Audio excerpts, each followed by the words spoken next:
Hello, welcome back. ഇന്നൊരു lunch preparation video ആണ്.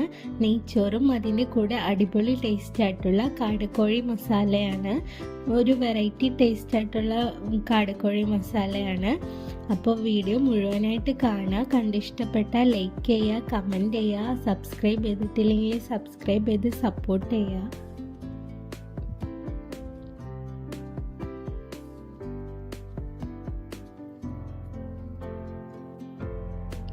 അപ്പോൾ ഞാൻ ആദ്യം തന്നെ കുറച്ച് കശുവണ്ടി ചൂടുവെള്ളത്തിൽ കുതിർത്ത് വെക്കുകയാണ്.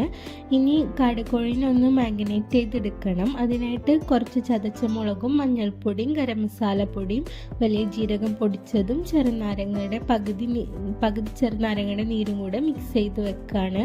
ഇനിയിപ്പോൾ തക്കാളി, സവാള, പച്ചമുളക്, വേപ്പില, ഇഞ്ചി, വെളുത്തുള്ളിയൊക്കെ ഒന്ന് ക്ലീൻ ചെയ്തെടുത്തിട്ടുണ്ട്. ഇനി ഇതൊക്കെ ഒന്ന് കട്ട് ചെയ്തെടുക്കുകയാണ്. ആ സമയം കാടക്കോഴി റെസ്റ്റ് ചെയ്യാൻ വെച്ചേക്കാണ്. ഇനിയിപ്പോൾ തക്കാളിയും സവാളയും ഒക്കെ കട്ട് ചെയ്തെടുക്കുമ്പോൾ നന്നായിട്ട് നൈസായിട്ടും ചെറുതായിട്ടൊക്കെ കട്ട് ചെയ്തെടുക്കുക. അപ്പോൾ തന്നെ നമുക്ക് കുക്കിംഗ് ടൈമൊക്കെ കുറഞ്ഞിട്ടും വഴറ്റിയെടുക്കുമ്പോഴൊക്കെ പെട്ടെന്ന് തന്നെ ആയിക്കിട്ടും. ഇപ്പോൾ ഒരു 10-15 മിനിറ്റ് ആയിട്ടുണ്ട്. ഇനിയിപ്പോൾ കാടക്കോഴിനെ ഫ്രൈ ചെയ്തെടുക്കുകയാണ്. ചട്ടി ചൂടായി വന്നപ്പോൾ വെളിച്ചെണ്ണ ഒഴിച്ചു കൊടുത്തിട്ടുള്ളത്. ഇനി അതിലേക്ക് കുറച്ച് കറിവേപ്പിലയും കൂടെ ചേർത്ത് കൊടുക്കുകയാണ്. കറിവേപ്പില ചേർത്ത് കൊടുക്കുമ്പോൾ നല്ലൊരു ഫ്ലേവർ തന്നെ കിട്ടും. കാടക്കോഴിന് ഭയങ്കര ഡീപ്പായിട്ടൊന്നും ഫ്രൈ ചെയ്തെടുക്കണ്ട, ഷാലോ ഫ്രൈ ചെയ്തെടുത്താൽ മതി. ഞാനിവിടെ ഫുള്ളായിട്ട് തന്നെയാണ് എടുത്തിട്ടുള്ളത്, കട്ട് ചെയ്തിട്ടില്ല. അതിപ്പോൾ അവിടെ പൊരിക്കാൻ വെച്ചിട്ടുണ്ട്. ഇനി ആ സമയം കൊണ്ട് നെയ്ച്ചോറ് റെഡിയാക്കി എടുക്കുകയാണ്. നെയ്യും വെളിച്ചെണ്ണയും കൂടെ ചൂടായി വന്നപ്പോൾ അതിലേക്ക് പട്ട, ഗ്രാമ്പൂ, ഏലക്കയൊക്കെ ഇട്ട് കൊടുത്തിട്ടുണ്ട്. ഇനി അതിലേക്ക് പകുതി സവാള ചെറുതാക്കി അരിഞ്ഞതാണ് അതുകൂടി ഇട്ടുകൊടുത്ത് നന്നായിട്ടൊന്ന് വഴറ്റിയെടുക്കുകയാണ്. ഇതിലേക്കും കറിവേപ്പില ചേർത്ത് കൊടുത്തിട്ടുണ്ട്. അപ്പോൾ ചോറിനൊരു നല്ല ഫ്ലേവർ കിട്ടും.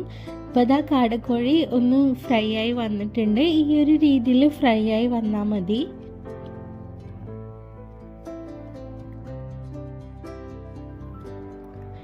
ഇനി ആ ഒരു വെളിച്ചെണ്ണയിലേക്ക് തന്നെ 2 സവാള ചെറുതാക്കി അരിഞ്ഞതുകൂടി ചേർത്ത് നന്നായിട്ടൊന്ന് വഴറ്റിയെടുക്കുകയാണ്. ഇത് നന്നായിട്ട് തന്നെ വഴറ്റിയെടുക്കണം കേട്ടോ. നല്ല ഗോൾഡൻ ബ്രൗൺ കളറായിട്ട് വരണം. അതിനായിട്ട് ഞാനൊന്ന് അടച്ചു വെച്ച് കൊടുക്കുന്നുണ്ട്. അപ്പോൾ പെട്ടെന്ന് തന്നെ ആയി കിട്ടും.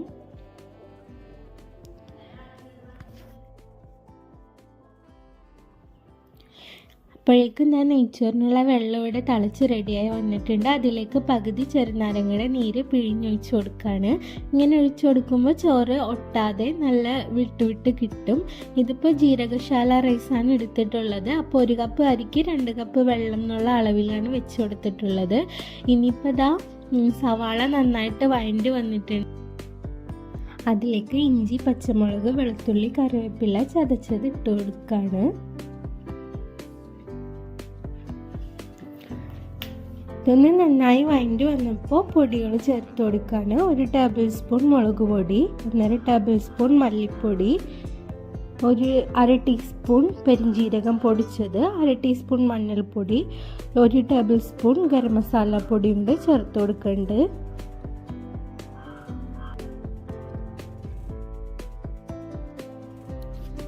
ഇനിയിപ്പോൾ ഇതൊന്ന് നന്നായിട്ടൊന്ന് വഴറ്റിയെടുക്കുകയാണ്.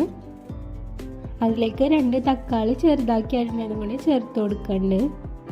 തക്കാളി നന്നായിട്ട് വെന്ത് അതിൽ മെൽറ്റായിട്ട് വരണം. അതിനായിട്ട് ഞാനൊന്ന് അടച്ചു വെച്ച് കൊടുക്കുകയാണ്. അപ്പം തക്കാളി പെട്ടെന്ന് തന്നെ വെന്ത് കിട്ടും. ഇവിടെ ഇപ്പോൾ ഇതാ തക്കാളിയൊക്കെ നന്നായിട്ട് വെന്ത് അതിൽ മിക്സായി വന്നിട്ടുണ്ട്. ഇനിയിപ്പോൾ അതിലേക്ക് നേരത്തെ കുതിർത്തി വെച്ച കശുവണ്ടി ഒന്ന് അരച്ച് അതിലേക്ക് ചേർത്ത് കൊടുക്കുകയാണ്.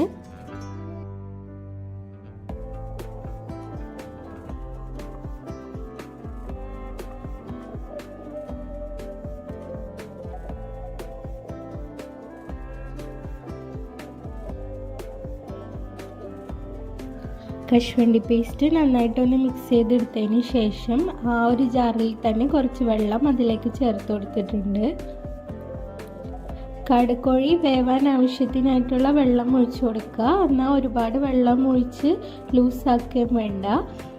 ഈ സമയത്ത് ആവശ്യത്തിനുള്ള ഉപ്പൊക്കെ ഉണ്ടോയെന്നൊന്ന് ചെക്ക് ചെയ്ത് നോക്കുക. ഇനിയിപ്പോൾ അതിലേക്ക് ഒരു 2 പിടി മല്ലിയിലയും പുതിനയും കൂടെ ഇട്ട് കൊടുക്കുകയാണ്.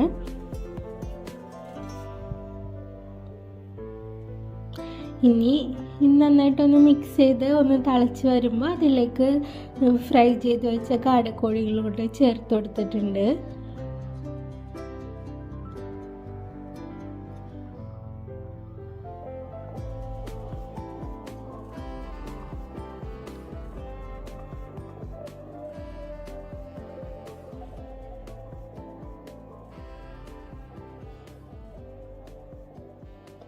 ഇത് ലോ ഫ്ലെയിമിൽ വെച്ചിട്ട് അടച്ച് വെച്ച് വേവിച്ചെടുക്കണം. ഹൈ ഫ്ലെയിമിൽ വെച്ച് വേവിച്ചെടുക്കരുത്. ഇത് നന്നായിട്ട് വറ്റി കുറുകി വരണം. അപ്പോൾ ഇടയ്ക്കിടയ്ക്ക് തിരിച്ച് മറിച്ചൊക്കെ ഇട്ട് കൊടുക്കണം. നല്ല ലോ ഫ്ലെയിമിൽ വെച്ചിട്ട് തന്നെ ടൈം എടുത്ത് തന്നെ കുക്ക് ചെയ്തെടുക്കുക. എന്നാലേ അതിൻ്റെ മീറ്റ് നല്ല സോഫ്റ്റായിട്ടൊക്കെ ഇരിക്കുള്ളൂ. അപ്പോൾ അത് അടച്ച് വെച്ച് കൊടുത്തിട്ടുണ്ട്. ഇനി കുറച്ച് ഒരു അരമണിക്കൂറൊക്കെ കഴിഞ്ഞതിന് ശേഷം ഈ ഒരു ഇതിലേക്ക് വന്നിട്ടുണ്ട്. ഇങ്ങനെയാണ് ഇത് കാടക്കോഴി മസാല വേണ്ടത്. ഇപ്പം നല്ല മീറ്റൊക്കെ നന്നായിട്ട് വെന്ത് നല്ല പാകമായിട്ട് വന്നിട്ടുണ്ട്. അതിലേക്ക് പൊരിച്ച സവാളയും കൂടി ഇട്ട് കൊടുക്കുകയാണ്. ഈ ഒരു സ്റ്റെപ്പ് എന്തായാലും സ്കിപ്പ് ചെയ്യരുത്. ഇത് നല്ലൊരു ടേസ്റ്റ് കൊടുക്കണ ഇതാണ് കറിക്ക്. അപ്പം നെയ്ച്ചോറിൻ്റെ കൂടെയൊക്കെ അടിപൊളി ടേസ്റ്റായിട്ടുള്ള കാടക്കോഴി മസാലയാണ്. നമ്മൾ പൊതുവേ ഫ്രൈ ചെയ്തിട്ടൊക്കെ എടുക്കാറുള്ളൂ. ഈ ഒരു രീതിയിൽ റെഡിയാക്കി നോക്കുക, നല്ലൊരു ടേസ്റ്റാണ്. പിന്നെ ഫ്രൈ ചെയ്തിട്ടുള്ള കശുവണ്ടിയും മുന്തിരിയും സവാളയൊക്കെ അതിൽ ചേർത്ത് കൊടുക്കുകയാണെങ്കിൽ ആ മസാലയുടെ കൂടെ നല്ലൊരു ടേസ്റ്റ് ആയിരിക്കും. ഇത് നെയ്ച്ചോറിൻ്റെ കൂടെ മാത്രമല്ല കേട്ടോ, പൊറോട്ടയുടെയും ചപ്പാത്തിയുടെയും ഭട്ടൂരയുടെയും ഒക്കെ കൂടെ നല്ല അടിപൊളി ടേസ്റ്റ് തന്നെയാണ്. അപ്പോൾ എല്ലാവരും ഒന്ന് ട്രൈ ചെയ്ത് നോക്കുക. വീഡിയോ ഇഷ്ടപ്പെട്ടാൽ വീണ്ടും പറയാണ്, ലൈക്ക് ചെയ്യുക, ഷെയർ ചെയ്യുക, കമൻറ്റ് ചെയ്യുക.